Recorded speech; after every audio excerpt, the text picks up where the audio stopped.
Las misiones espaciales han traído material de la Luna, rocas, para ser examinados acá. Y dentro de pocos años seguramente sucederá lo mismo con otros planetas, incluso buscando señales de alguna forma de vida. Ahora, en esa línea de pensamiento y especulando naturalmente, ¿no habrá sido eso lo que pasó con el Cabo Valdés? Fue abducido para ser examinado. Naturalmente comprendiendo que para muchas personas una explicación así resulta casi tan increíble como la historia del Cabo Valdés. La historia del Cabo Armando Valdés comienza en 1977 y sigue sin resolver hasta nuestros días, adquiriendo ribetes de verdadera leyenda en el mundo de la ufología. ¿Qué fue de él después de su experiencia? ¿Se lo llevó la NASA y lo sometió a estudios? ¿Se convirtió en un genio matemático? ¿Enloqueció? ¿Dejó el ejército o sigue en servicio activo? Estas son algunas de las dudas en torno a un caso que despertó el interés de investigadores de todo el mundo y que decidimos nosotros investigar a fondo. Debido a la relevancia mundial de esta historia y a los numerosos rumores y trascendidos que la envuelven, nuestra investigación se inicia en Nueva York, en los Estados Unidos. Allí, el ufólogo chileno Antonio Huneeus nos introduce en el caso tal como se aprecia desde el extranjero.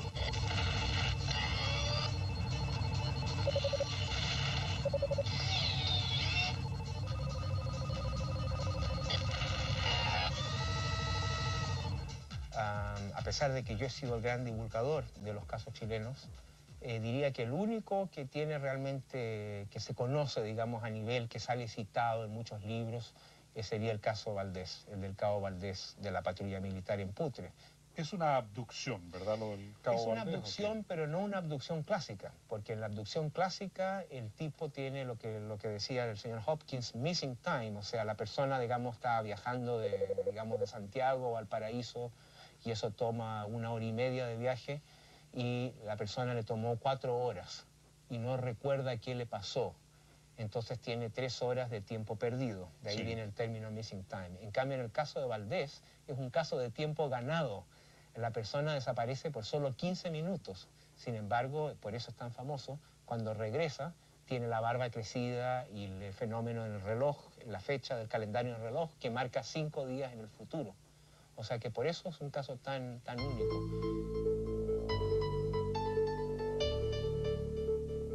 En tu opinión, fidedigno, confiable. Bueno, sí, yo estoy convencido de que algo pasó ahí. Ahora los detalles de los testigos, claro, hay que reinvestigarlo.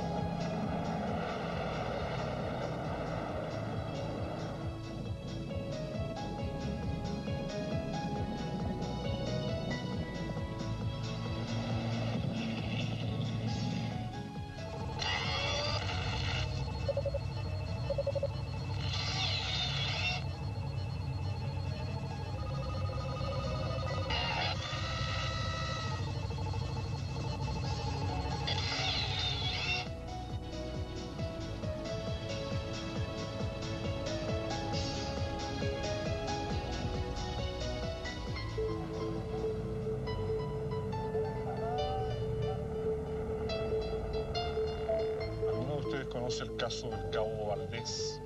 ¿Cabo Valdés? Sí, de hace años que lo habría tomado un platillo volador. ¿No? Que yo sepa. Nada. Personas que viven acá, ¿para qué nadie lo escucha acá? Gente que vive en Putre. Claro. Pampayuscuma, ¿dónde queda? ¿Por aquí, derecho para allá?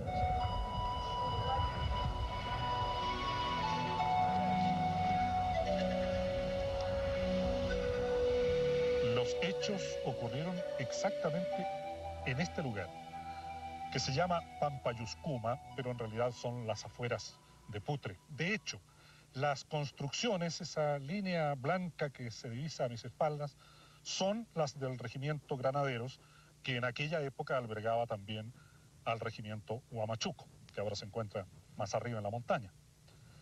Bueno, resulta difícil aceptar, de buenas a primeras, que se trate de la intervención de seres extraterrestres. Sin embargo, también se pregunta uno, bueno, entonces, ¿Qué explicación existe? La historia del Cabo Valdés irrumpe como una investigación periodística realizada por la prensa del norte. Luis Maturana, periodista del diario La Estrella de Arica, tuvo que cumplir su labor en un contexto difícil, dada la tensión que existía en la frontera, el despliegue de militares en la zona y las restricciones que a veces esto significaba para la labor periodística. La historia concreta que yo escuché, que me contó y que después yo recibí de conversar con los conscriptos y con el CAO, se trata de lo siguiente. En Putria había un destacamento de caballería y por razones climáticas la caballada la tenían en un lugar cercano a Putre, pero mucho más protegido del frío. Todas las noches bajaba una guardia. La guardia de conscriptos que encabezaba el Cabo Valdés pertenecía al destacamento Huamachuco del ejército en esa fecha a cargo del comandante Emilio Moraga Neira. El destacamento resguardaba la frontera con Perú y Bolivia en el altiplano. El superior jerárquico del Cabo Valdés, en la línea de mando, era el entonces capitán Pedro Durcodoy, quien accedió a responder algunas interrogantes del caso. No se olvide que estábamos cerca del año del centenario de la Guerra del Pacífico y se presumía que podían haber algunos hechos de guerra, entonces se reforzó todo el frente norte. Se mantenía mucho secreto porque como era natural no le íbamos a pasar la información al adversario, al enemigo. Y por otro lado, como le digo también, no hay que olvidar que en el año 78 tuve un conflicto, casi conflicto con la Argentina, pero eso no se descuidó el frente norte, o sea, nosotros siempre jugamos una hipótesis 3, o sea, con Argentina, Perú y Bolivia. Y teníamos el ganado suficiente como para cumplir las misiones, digamos, y para montar a todo el personal. O sea, teníamos más de 200 caballos. Y ahí había personal a cargo que se encargaba de su control. Normalmente, como digo, había un cabo, un clase, y 6 u 8 soldados conscriptos. El 25 de abril de 1977, el Cabo Valdés se hizo cargo de la guardia por casualidad, porque originalmente ese turno le correspondía a otro militar. Bajó una guardia compuesta por 7 conscriptos al mando del Cabo Valdés y caminaron los 3-4 kilómetros que separaba Putre del lugar este y se dedicaron a montar guardia, fundamentalmente a cuidado de los animales, de los alimentos y de los implementos que habían para la monta. Esto fue una noche, un domingo para un lunes. Yo ese fin de semana había bajado y regresé el día lunes en la mañana. Llegué aproximadamente como a las 11 de la mañana y ahí me impuse de los hechos. Y quien me relató, digamos, su experiencia. Me explicaba que aproximadamente a medianoche, cercano a la medianoche, estaban todos reunidos alrededor de una fogata que hicieron en el sector donde normalmente se guarnecían los guardias de pesebrera, que estando en esa circunstancia, los dos soldados que estaban haciendo el patrullaje llegaron bastante agitados, corriendo, para informarles que habían visto una luz que venía desde los cerros acercándose hacia donde ellos estaban y que prácticamente se quedó estática a unos 50 metros de altura. Y ellos dicen que las luces se posaron en la falda de la colina esta y se proyectaban como acercándose hacia ellos y después se alejaban. Iluminando como si fuera de día todo el sector. Ellos no tenían idea de qué se podía tratar. Estamos hablando en el caso de los conscriptos, de 7 niños que provenían de localidades del interior de la cuarta región, gente sin ninguna cercanía a lo que es la ciencia ficción ni a la televisión de películas de ese tipo. Inicialmente se rezaron. Posteriormente, esperando que esto desapareciera o que se fuera, pero se mantenía ahí mismo. Y pasado unos 20 minutos, una cosa así, como no había ningún cambio en la situación. En una de estos acercamientos de la luz, el Cabo Valdés, que era el único militar profesional decidió salir a ver qué es lo que era y caminó unos pasos. Se alejó de donde estaban todos reunidos, se alejó hasta donde estaba la pirca, digamos, abierta, donde estaba como una puerta. Y se paró ahí, en la puerta. Y ahí les dirigió la palabra, les dijo que se identificaran y que buscaban. Y si no, que se fueran. Dijo esto y los soldados estaban mirando indistintamente al cabo como a la luz esta, y de repente el cabo no estaba más, desapareció.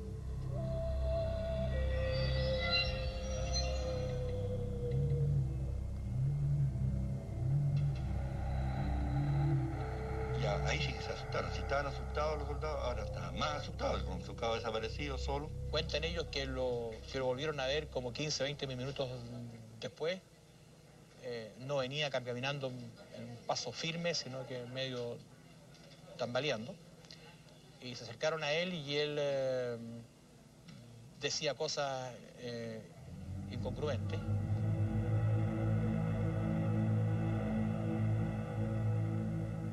Apareció con bastante barba. Fue una de las cosas que se dieron cuenta los soldados.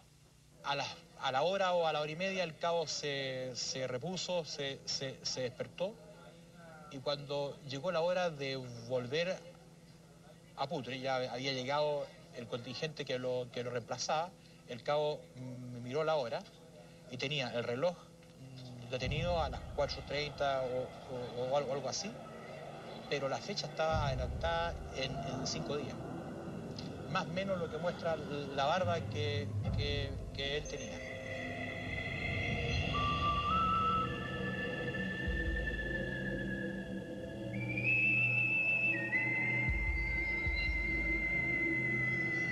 Bueno, por ahí no se había afectado todavía. Está muy afectado. Estaba muy preocupado. Tenía una gran interrogante, no sabía qué había pasado porque él no recordaba absolutamente nada de esta situación. Yo les creí efectivamente que algo sucedió, que efectivamente hubo algo extraño que no sale de todo lo normal. Que esto fuera un ovni o fuera otra cosa, eso no tengo la certeza. Cuando entrevistamos a Valdés, yo lo noté primero reacio a contar mucho, bastante complicado, yo diría bastante inquieto y con las cosas poco claras. Yo creo que él no sabía qué le había pasado. Es como si tuviera una laguna mental, un momento en que no se recordaba. Ahora, el tema de la barba, el tema del reloj, sí que lo tenía claro. Eso ya es posterior al hecho. Cuando se publica la noticia, los diarios dicen: una patrulla militar vio un ovni. Esa información no es correcta y el error fue deliberado. ¿Por qué a los mandos militares les convenía alterar la información de prensa y hablar de una patrulla en vez de una guardia? La respuesta es simple. Una patrulla lleva armas y equipos de radio. Una guardia, como la que acompañaba a Valdés, no tenía nada. A los militares les preocupaba la información que pudiesen recibir los países vecinos a través de la prensa sobre el despliegue de tropas en esa zona de la frontera, y preferían decir que estaban muy bien equipados. Nosotros le bajamos el perfil absolutamente, así, no queríamos que esto se trascendiera porque sabíamos lo que venía detrás, porque venía en el trabajo periodístico y esto traía un montón de gente que iba a llegar al cuartel a visitar esto y se iba a difundir, iba a salir en los diarios, iba a salir una unidad militar, ganado, etcétera, la ubicación y todo, la fuerza.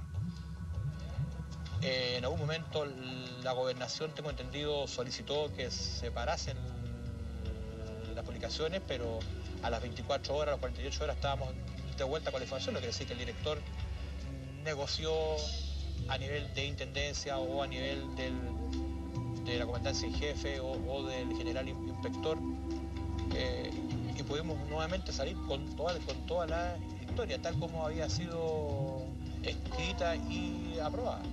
Y es lo que queríamos evitar. Se evitó hasta cierto punto. La repercusión nacional de la historia fue instantánea. Los corresponsales la despacharon el mismo día en que fue publicada por el diario La Estrella, y todos los que llegaron después encontraron mayores restricciones. Dos hechos sorprendentes se produjeron a continuación. Por primera vez en su historia, el ejército ratificó en forma explícita versiones de prensa sobre el avistamiento de un ovni. Entregó un comunicado oficial que señalaba que lo publicado se ajustaba a los hechos. Era pues imposible negar que el incidente había ocurrido. Y el otro hecho fue que el diario El Mercurio de Santiago, habitualmente escéptico frente a estos temas, publicó la historia del Cabo Valdés en su portada.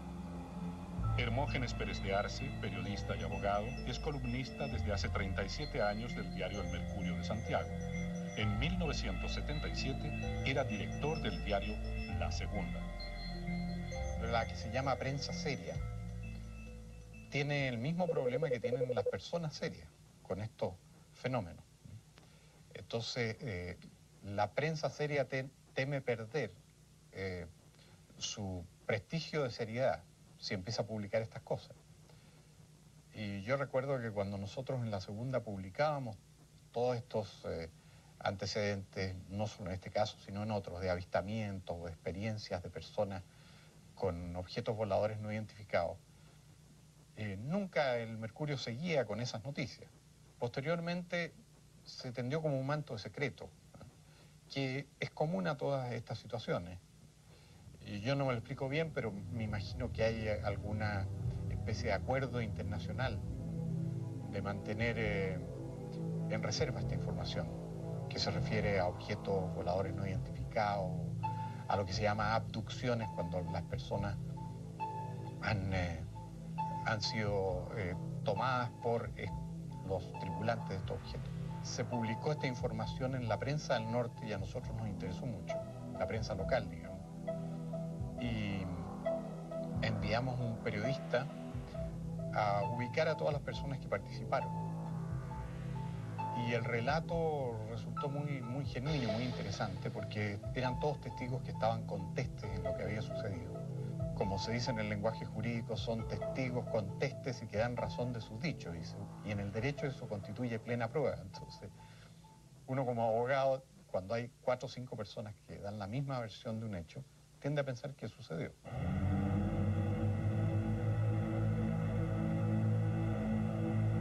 Durante muchos años, la identidad de los miembros de la patrulla permaneció en el misterio.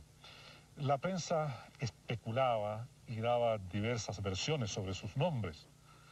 Pero nosotros, tras larga investigación, los hemos encontrado y hemos sabido qué fue de ellos. El Cabo Valdés reside prácticamente alejado del mundo. Desde aquella experiencia en el año 1977, que ha sido calificada por el Centro de Estudios de OVNIs de Roma como la abducción más importante de que haya registro, porque sucedió frente a sus compañeros y porque 15 minutos después tenía la barba crecida y el reloj adelantado en 5 días. El Cabo Valdés, del año 77 a esta parte, se ha negado a hablar y son muy pocos los investigadores que siquiera han podido establecer contacto telefónico con él. Nosotros identificamos a varios de sus compañeros y por primera vez sabemos qué recuerdo tienen del hecho.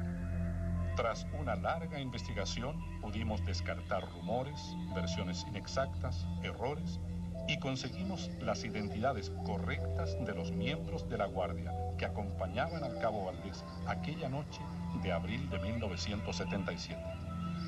Los conscriptos eran Pedro Rosales Arancilla, Iván Robles Mella, Germán Riquelme Ovalle, Juan Reyes, Julio Rojas, Raúl Salinas, Humberto Rojas Vélez.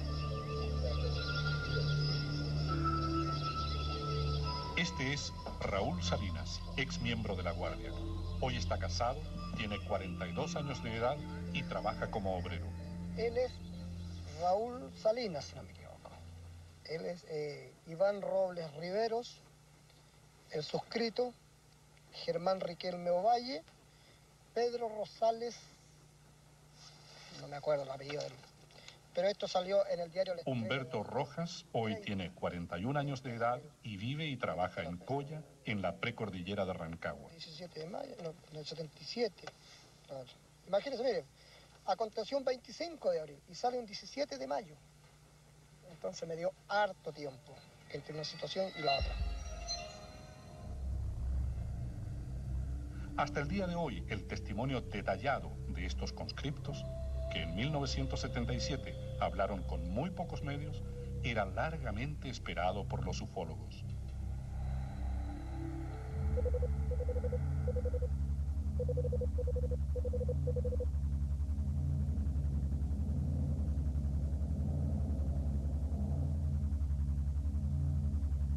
Me dijo, ¿por qué no me calentáis agüita? Porque me voy a echar una afeitada. Entonces ya tenía pelo largo ya, era barba.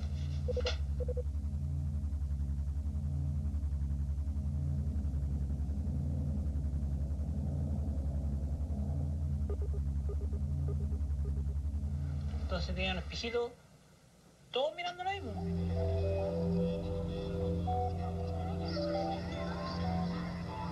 Se puso a afeitarse. Entonces dijo, ya, ¿quién van a ser los dos primeros que van a hacer turno? Todos siguieron mirando, dijo, ya, yo, le dije yo, con otro más. Más o menos serían como a las 3 de la mañana, una cosa así. Estando apostado Rosales, me acuerdo, nosotros le decíamos pecho de palo.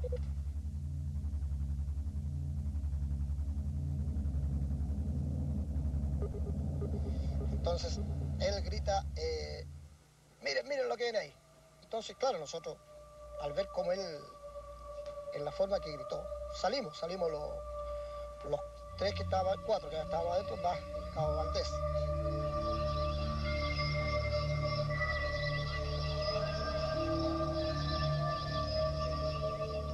Vengo así dando el par, así, ven, caminando, y en ese lazo, de los otros dos muñecos que tocaban el turno, dijo, mi cabo, mire. Una nave, ahora uno dice una nave, ¿verdad? En ese tiempo, una luz grande, dos luces que tenía a los costados, sale en la noche, sobre la cruz, y se nos posa al frente. A ver, a ese, al cero allá, ya, al frente. Y en ese momento apareció una neblina grande. Aparece una neblina así y se para. Y se ve la nave. El ganado, imagínense, tener 1000 cabezas de ganado en un silencio total es prácticamente imposible. No había nada, ni un ruido, nada. Entonces el cabo Valdés, que era muy religioso, comenzó a rezar y él gritaba, identifíquense, porque ¿qué pasó? Que esa luz se posó.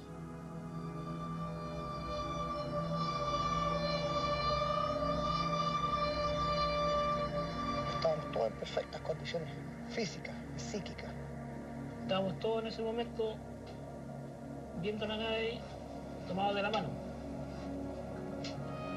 Y en ese lazo nosotros, yo lo único que me acuerdo, nos quedamos dormidos. A los 10 minutos nosotros despertamos y empezamos a preguntar por el cabo Valdés. Oye, y el cabo, y la nave ahí, justo ahí. Y todo, y mi cabo, lo buscamos, gritamos. No apareció, no hubo caso.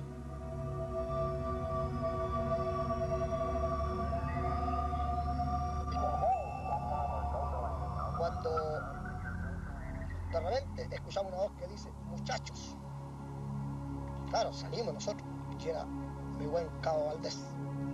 Y caen a los pies de nosotros, una altura grande más o menos, para matarse a una persona.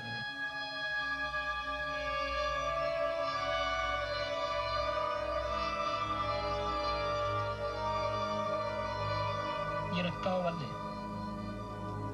Como era chiquito así, yo pensaba que eran unos de ellos, porque yo cuando lo vi ya con barba, todas las cuestiones. Y lo alcanzamos a tomar y se desvanece. Lo acercamos, ¿cierto? Porque tiritaba el hombre. A la fogata lo arropamos y nos miraba con ojos desorbitados. Entonces él comenzó a decirnos, ustedes no saben quiénes somos ni dónde venimos. Y después cambió de voz. Diciendo la voz, ustedes no saben dónde vinimos, no saben quiénes somos. Su reloj marcaba el día 30, o sea, nosotros comenzamos el servicio el 25 de abril y el reloj marcaba el día 30. Empezó a pasar la hora ya, a aclarecer ya, y la nave todavía ahí, pues, o sea, a las 6 de la mañana se empezó a perder ahí donde está el volcán. Ahí se nos perdió ya, pero a las 6 de la mañana. Y entre las cosas, que esa sí la recuerdo muy bien, encontramos así un trozo de metal muy parecido al aluminio, que nosotros dijimos aluminio. Y Araneda dijo, esto no es aluminio. ¿Fueron recuperados restos metálicos desconocidos en Pampa Yuscuma? Le preguntamos al brigadier Pedro Turcodoy, que estuvo inspeccionando el lugar después del incidente del Cabo Valdés, si encontró algo. Se ubicó a una altura de más de 50 metros y sobre el sector de las naves. Las naves le llamamos donde estaban el ganado. Entonces, no se pudo apreciar nada, y a pesar que se revisó por el entorno tampoco había nada. Nada, ni metal, ni nada. Cosas, restos normales que hay siempre botados en ciertas áreas ahí, de herraduras viejas, qué sé yo, de ese tipo. Pero más allá de eso no encontramos nada.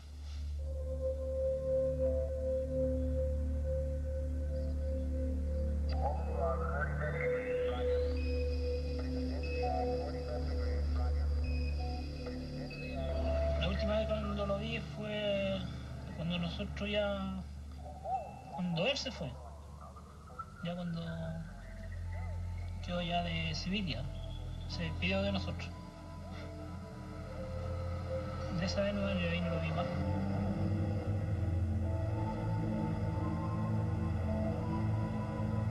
Se tejieron muchas versiones, ¿verdad? Que lo estaban estudiando de la NASA, que el ejército lo había mandado a una hipnosis, que se había vuelto loco, que estaba un experto en matemáticas. Se tejieron muchas hipótesis que en realidad nunca nosotros, por lo menos yo no tuve oportunidad de verificarlas si efectivamente todo eso aconteció con él. Ni Humberto Rojas ni Raúl Salinas volvieron a ver al Cabo Valdés. Nosotros averiguamos que los exámenes psiquiátricos que se le practicaron en el hospital militar todavía son reservados y protegidos por el secreto médico.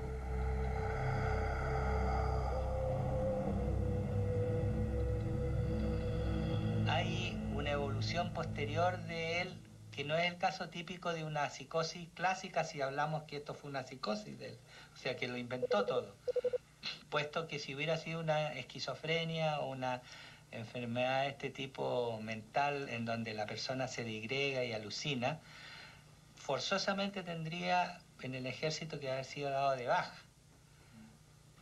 Y no ha sido dado de baja al cabo, al contrario, siguió en el ejército posteriormente. Desgraciadamente, yo tengo conocimiento de todo el tratamiento que se le hizo y el tipo de tratamiento que se le hizo en el hospital, y no puedo decirlo porque es un secreto de médico. ¿Fue abducido el Cabo Valdés? Las abducciones son fenómenos muy reales para David Jacobs, quien ha investigado 700 casos de supuestos secuestros de personas por parte de presuntos alienígenas en los Estados Unidos, Europa, África y Latinoamérica. Todos los afectados dicen o cuentan lo mismo. Los relojes se detienen, apenas recuerdan el hecho y solo mediante hipnosis es posible conseguir más detalles. Un escenario típico de abducción sería que una persona es sacada de su ambiente conocido, es subida a bordo de un ovni, generalmente contra su voluntad, y sometida a una serie de procedimientos físicos, mentales y desafortunadamente reproductivos, los que les son administrados por unos seres de apariencia extraña. Después son devueltas a su ambiente habitual e inmediatamente olvidan lo que les pasó. Ahora saben que algo raro les ha sucedido porque quizás hay 3 o 4 horas de tiempo perdido. Pero la mayoría de la gente no tiene idea de lo que les ha pasado. Saben que han sucedido cosas raras, pero continúan viviendo sus vidas normales. Para la gente que sí entiende un poquito de lo que les pasa, es más difícil, especialmente si no lo entienden completamente. Es un peso sobre sus hombros. La mayoría de ellos, desde el principio, no querían que les pasara. Esperan que nunca les suceda de nuevo y rezan todas las noches esperando que puedan dormir tranquilamente. Este es un club del que nadie quiere ser socio. Supongamos que lo ocurrido al cabo Valdés fue una abducción o secuestro. ¿Cuál sería el propósito de este incidente o de otros similares reportados en Chile y en todo el mundo? Yo creo que la meta es la producción de bebés híbridos. Yo creo que es por eso que están aquí. Para la producción de estos bebés, todos los abducidos sufren un procedimiento reproductivo. Todos, sin ninguna excepción, hasta donde sabemos. De hecho, por eso son abducidos. Básicamente por esa razón. Pero la pregunta es, ¿por qué están produciendo esos híbridos? Yo creo que lo que eventualmente vamos a presenciar es una integración de esos híbridos a nuestra sociedad y cultura humana. Y yo pienso que esto va a suceder relativamente luego. La teoría de Jacobs es sórdida. Si las abducciones son reales, el propósito sería la experimentación con seres humanos y la producción de híbridos que vivirían infiltrados entre nosotros. ¿Es posible encontrar una explicación científica para lo sucedido al cabo Armando Valdés? En 1977, poco después de los hechos, surgieron las primeras dudas. El diario La Defensa de Arica planteó que un fenómeno eléctrico podría ser la respuesta. Pero, ¿hay algún fenómeno eléctrico que haga crecer la barba de una persona? Decidimos interrogar a expertos que pudiesen darnos una versión distinta del caso Valdés.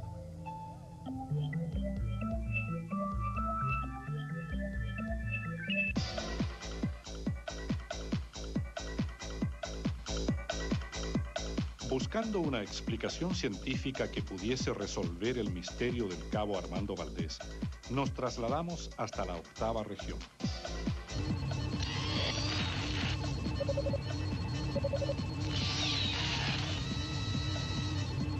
Vinimos hasta la Universidad de Concepción para conversar con un distinguido académico con muchos años de docencia que se interesó por el fenómeno OVNI hasta el punto de formar una agrupación para investigar las noticias respecto a avistamientos que se daban en la zona. Él tiene explicaciones científicas para estos fenómenos. Rafael Vera es profesor de la Universidad de Concepción y se ha especializado en física en universidades nacionales y extranjeras. Lleva más de 40 años como docente e investigador e incluso se ha dedicado a formular nuevas interpretaciones para la física contemporánea vigente desde Albert Einstein. Paralelamente, por hobby, comenzó a estudiar el fenómeno OVNI.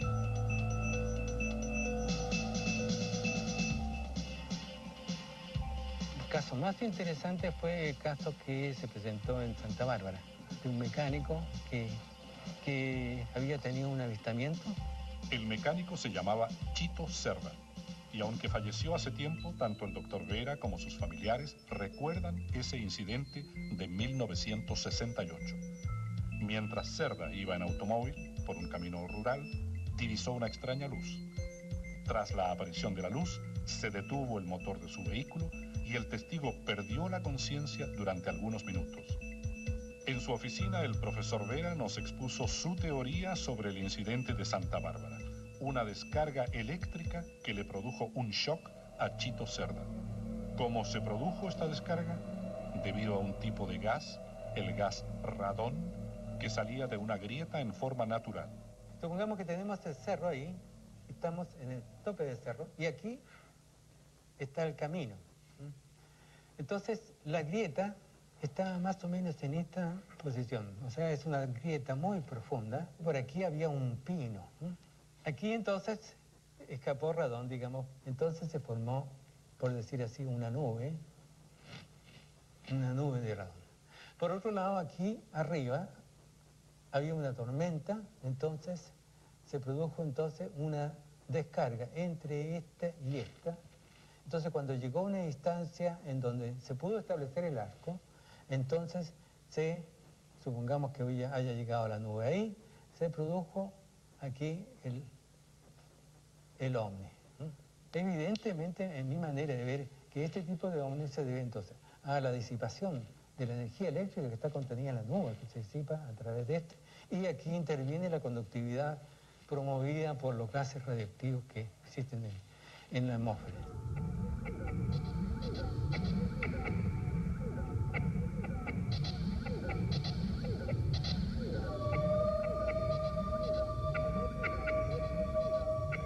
En realidad recibió un shock eléctrico muy similar al shock eléctrico que uno recibe cuando va al psiquiatra y le hacen un shock eléctrico. El paciente normalmente se despierta hablando con incoherencia, todas las cosas que ocurren en sus sueños se le aparecen ahí. Si el plasma es una descarga eléctrica que puede provocar alucinaciones, contracción de los poros de la piel y crecimiento de la barba, ¿podría ser esta la explicación para lo sucedido al cabo Valdés? Pero todos sus nervios se contraen y al contraerse, por ejemplo, los pelos de la barba tienden a crecer, como sería el caso del norte, del cabo Valdés en el norte, que apareció con barba más crecida. Porque él seguramente recibió un choque eléctrico, entonces se contrajeron todos los músculos, entonces eso hace aflorar los pelos que están creciendo, se quedan atrás, podríamos decir. Entonces se recoge la piel y los pelos afloran hacia la piel. La patrulla, si perdió el sentido, es porque toda la patrulla recibió una descarga. Él probablemente se acercó en forma peligrosa y por eso salió mucho más dañado. En una forma u otra, él resultó más damnificado que el resto de sus compañeros. Fue temerario, entonces. Fue temerario, seguramente, y entonces, si el reloj falló, si era electrónico o eléctrico, de cualquier, excepto hacer que hubiera sido mecánico, pues si es eléctrico o a pila, fatalmente se descontrola bajo una descarga eléctrica. Acompañamos al profesor Vera a Santa Bárbara, al interior de la zona cordillerana de la región del Biobío, para comprobar la validez de su teoría sobre el incidente de Chito Cerro.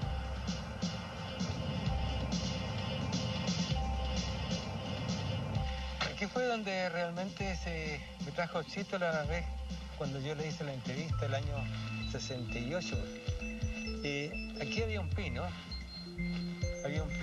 han pasado 20 años, ahí están los renuevos de los pinos.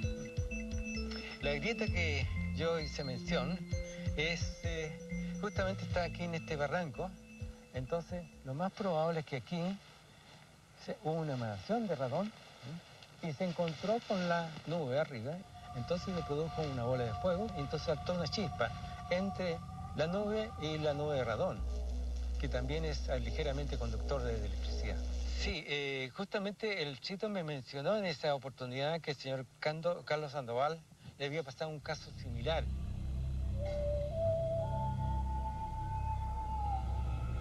En ese mismo lugar y en la misma época, la familia Sandoval vivió una experiencia que les resultó aterradora. Cuando veníamos aquí en el altito de ellos, vi la luz ahí, esa que venía subiendo así.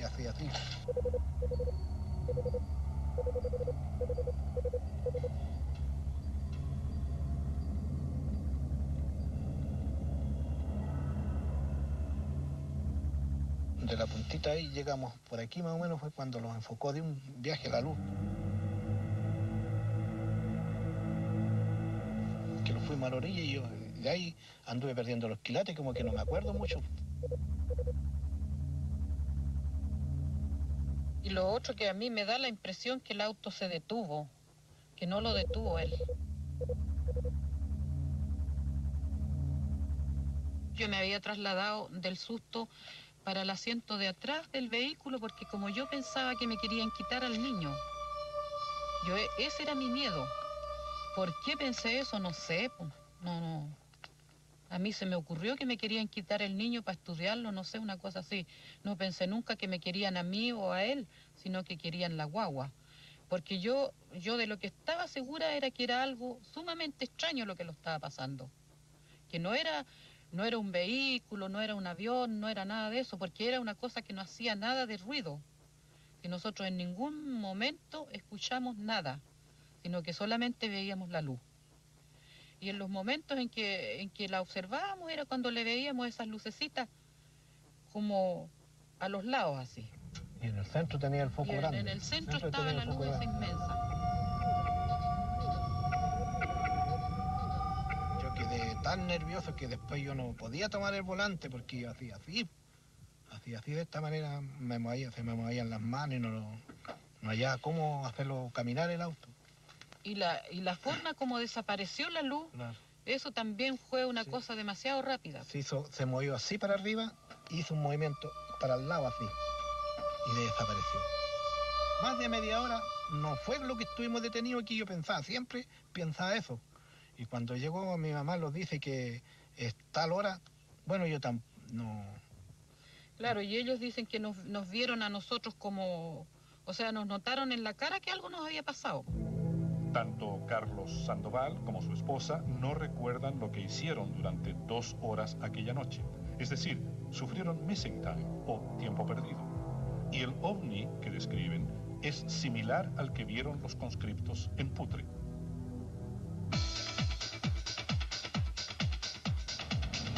Ahí está el George Washington Bridge, uno de los puentes gigantes más antiguos.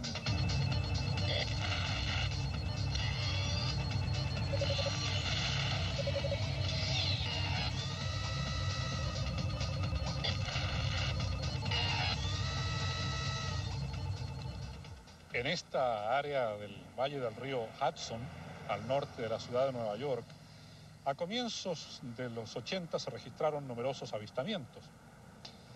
Por eso resulta hasta cierto punto paradojal que precisamente aquí nos encontremos con un investigador que cree tener una explicación científica para gran parte de estos fenómenos. Seguimos investigando la teoría de una descarga eléctrica que pudiese provocar alucinaciones, esta vez en los Estados Unidos. En las afueras de Nueva York, el astrónomo John Burke nos conduce a grutas de piedra de la época precolombina que poseen grandes concentraciones de energía. Mediante estos sensores, el astrónomo John Burke descubre que el aire dentro de la caverna tiene una carga eléctrica negativa más alta que lo normal. Las cargas negativas suben y las positivas bajan.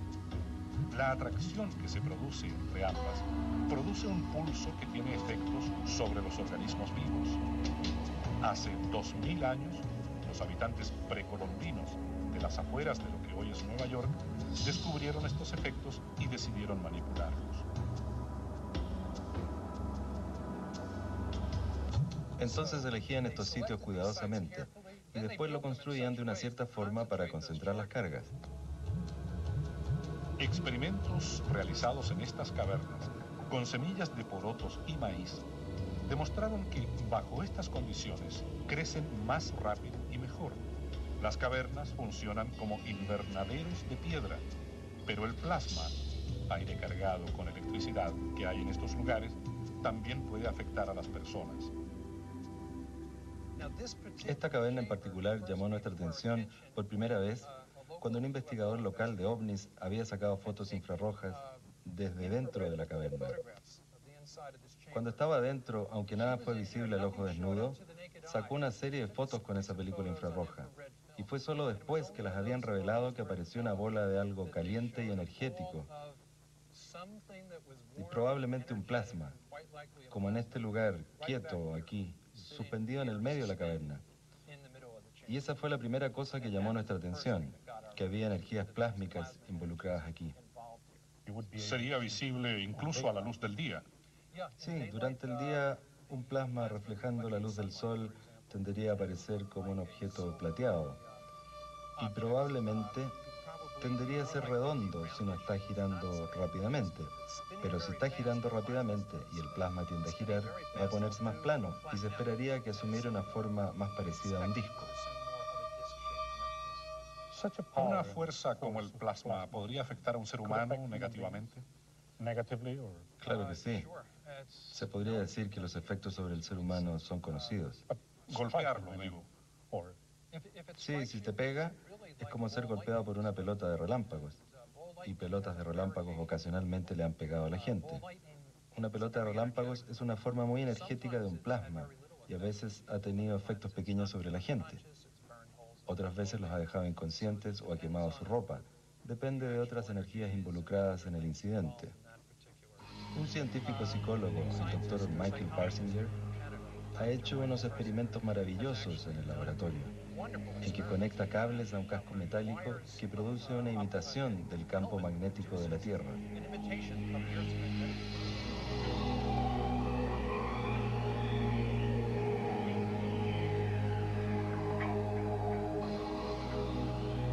Y usa sujetos voluntarios y simplemente los somete a fluctuaciones similares a lo que podríamos experimentar aquí entre la medianoche y el amanecer. Y que a menudo reportan experiencias que incluyen experiencias religiosas y también abducciones de ovnis. De hecho, he encontrado que la configuración es muy importante. Si se pone cantos gregorianos en el fondo, es más probable que la gente tenga experiencias religiosas. Pero si se pone la banda sonora de encuentros cercanos del tercer tipo, es más probable que la gente tenga experiencias de abducción de ovnis. La experiencia se sucede ahí en el laboratorio y le reportan que están en el bosque, que hay una luz fuerte dentro de los árboles y rayos blancos moviéndose hacia ellos. Y es muy parecido a los informes de abducciones. O sea que el plasma podría explicar las llamadas abducciones. Bueno, por lo menos algunas experiencias, al menos algunas abducciones. ¿Dónde está hoy el Cabo Valdés? ¿Cuándo se sabrá qué le ocurrió realmente? ¿Escogió él una fecha para entregar su versión?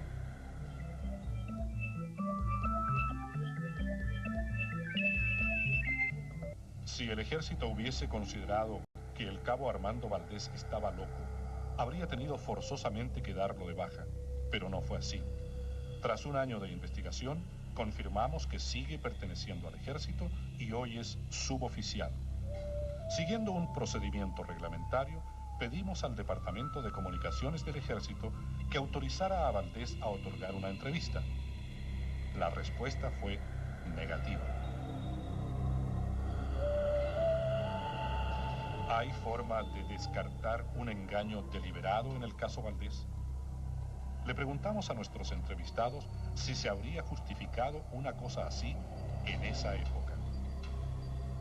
Hay muchos otros métodos menos llamativos para hacerlo.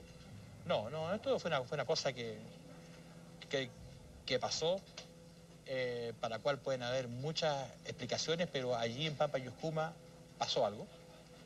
Y yo creo que el ejército a la larga debe haber lamentado no haber, digamos, cerrado un poco las puertas antes. El Cabo Valdés era un clase normal, bastante normal, yo diría de normal, de promedio 4 o 5 nomás.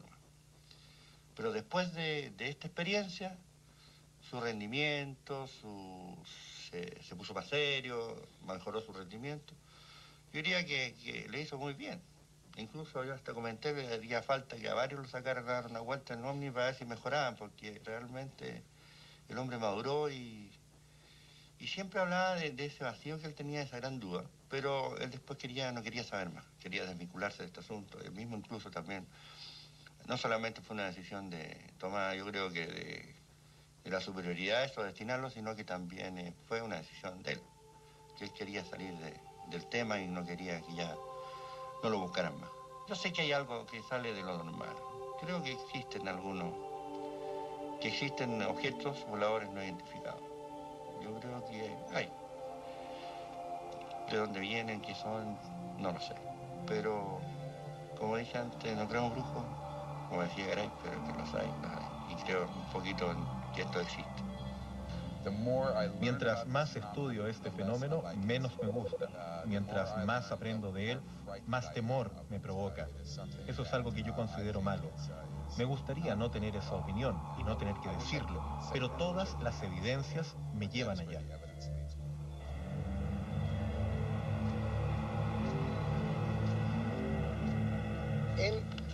sabrá sus razones por las cuales no ha hecho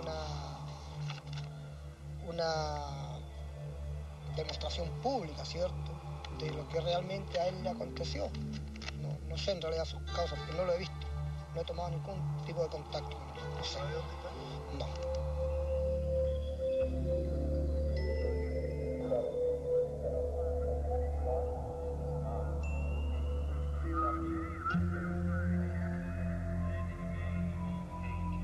El Cabo Valdés ha vivido todos estos años prácticamente recluido en el servicio veterinario del ejército en Coyhaique. Pero dicen, quienes han podido establecer contacto con él, que está dispuesto a poner fin a la incógnita dentro de poco y escribir sus memorias con la verdad de lo que vivió. El tiempo es el fuego en el cual nos quemamos, decía uno de los personajes de la serie de ciencia ficción Viaje a las Estrellas. Y es en ese lapso, en aquellos minutos de tiempo perdido sin explicación, donde seguirá viva la historia del Cabo Valdés. Mientras él tal vez intenta recomponer los pedazos de su memoria, para los ufólogos se ha convertido, hasta hoy, en una leyenda viviente.